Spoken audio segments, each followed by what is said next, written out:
नमस्कार सगळ्यांचं माझ्या यूट्यूब चॅनलमध्ये अगदी मनापासून स्वागत आहे। आज आहे गणेश चतुर्थी आणि गणेश चतुर्थीच्या दिवशी छानसा पाहुणा काहीतरी खातोय म्हणून तुमच्यासोबत शेअर करावं म्हटलं।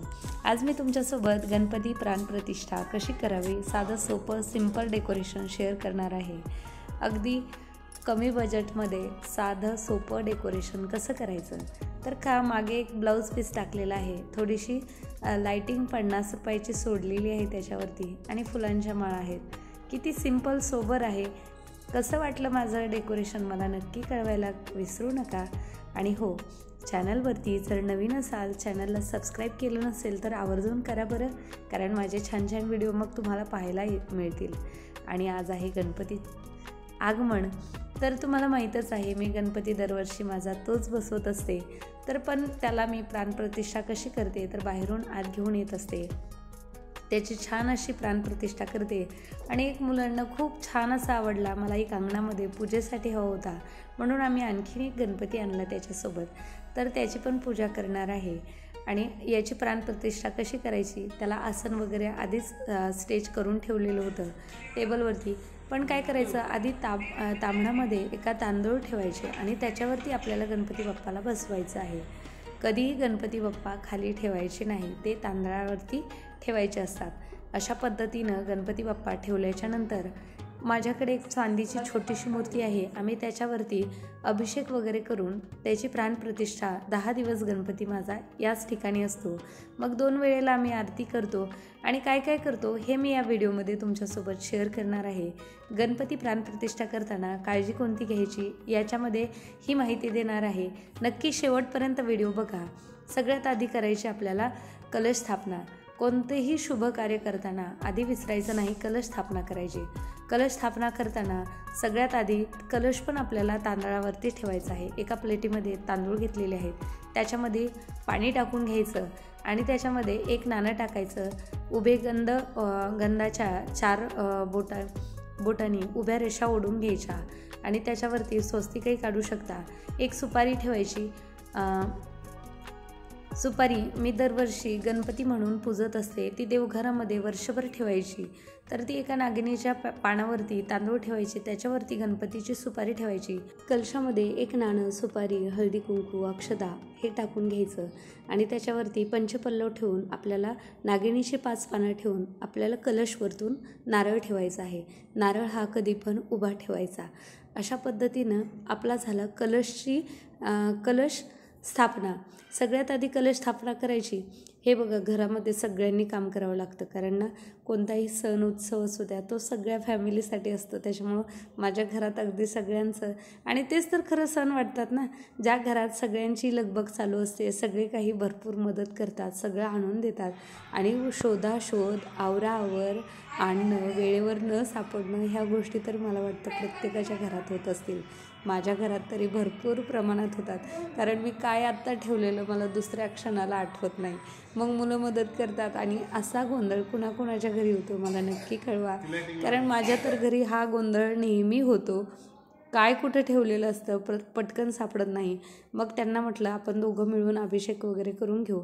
तर अभिषेक करताना काय करायचं, सगळ्यात आधी आम्ही गणपती अथर्वशीर्ष म्हणतो।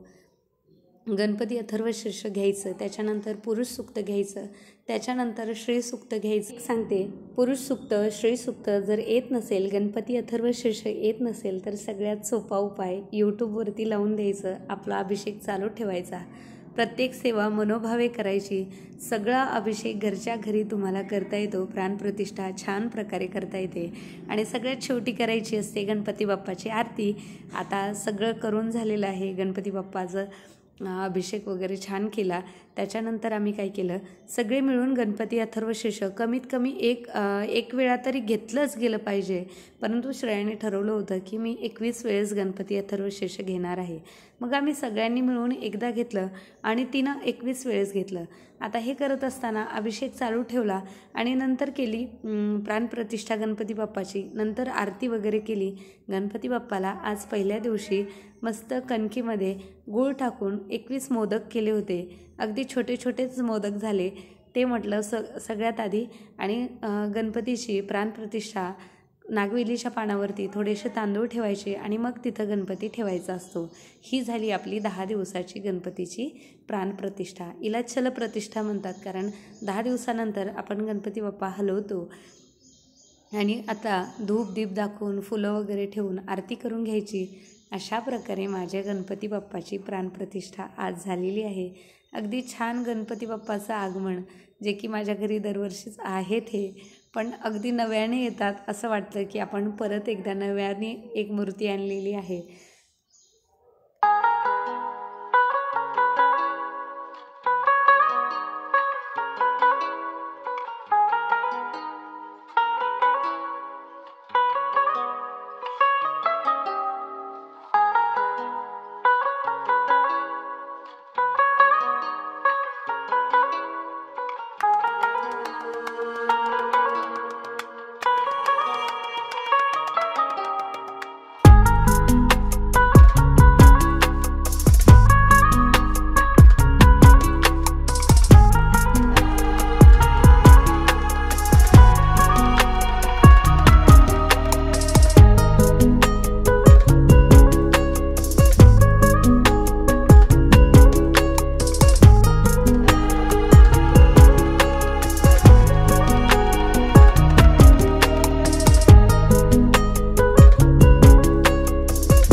सर्वांगी सुंदर उटिशेंदुराची, कंठी झळके माळ, गळा शोभे माळ मुक्ता फळाची।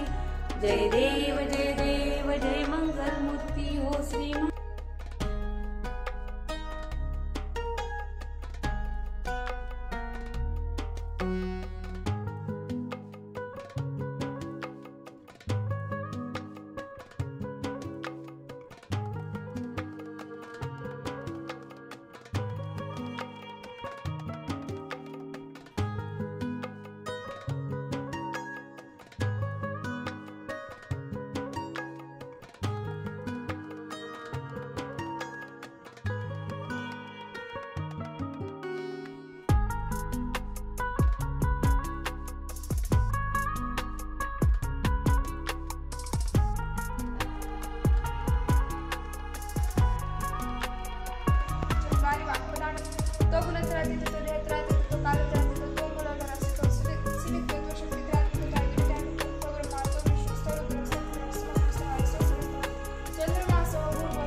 तुम्हाला आजचा माझा व्हिडिओ कसा वाटला मला नक्की कमेंट बॉक्समध्ये कळवायला विसरू नका। चॅनलवरती नवीन असाल तर चॅनलला सबस्क्राईब करा, म्हणजे जेव्हा कधी माझे व्हिडिओ येतील तेव्हा ते तुम्हाला लवकर पाहायला मिळतील।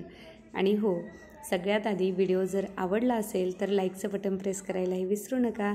मेसेजमध्ये मला नक्की कळवा की माझा गणपती बाप्पा तुम्हाला कसा वाटला ते। पुन्हा भेटूया अशाच एका नवीन व्हिडिओसोबत। तोपर्यंत श्री स्वामी समर्थ।